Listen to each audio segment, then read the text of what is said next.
हरे कृष्ण सर्वांना. आयुष्यात सगळ्यात सुखाचा काळ म्हणजे तो बालपणीचा असतो.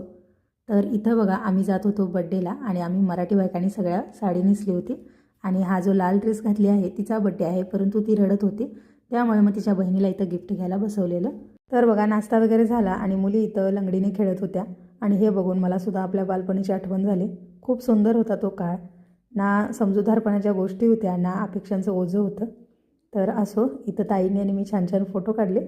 त्यानंतर घरी आल्यावर मी शेंगदाण्याची चटणी बनवली. तर त्यासाठी मी आलं लसूण आणि जिऱ्याची पेस्ट केली होती आणि तेलामध्ये कढीपत्ता आणि ही पेस्ट भाजून घेतली. त्यानंतर तिखट आणि हळद घातली. आता हे तिखट आहे ते रेडीमेड बाजारात मिळतं ते आहे. जर घरचं तिखट जे मसाल्याचं आपण बनवतो ते घातलं तर चटणी आणखीन छान होते, परंतु सध्या माझ्याकडे संपलं आहे त्यामुळे मग मी तेच वापरते आता. आणि इथं चवीनुसार मीठ टाकलं, सगळं व्यवस्थित मिक्स केलं आणि गॅस आता बंद आहे. फक्त तेल गरम होईपर्यंतच गॅस चालू ठेवला होता मी. नंतर मी म्हटलं टेस्ट तरी करून बघूया कशी झाली आणि खूप मस्त झाली आहे. चला भेटते तुम्हाला पुन्हा, तोपर्यंत बाय.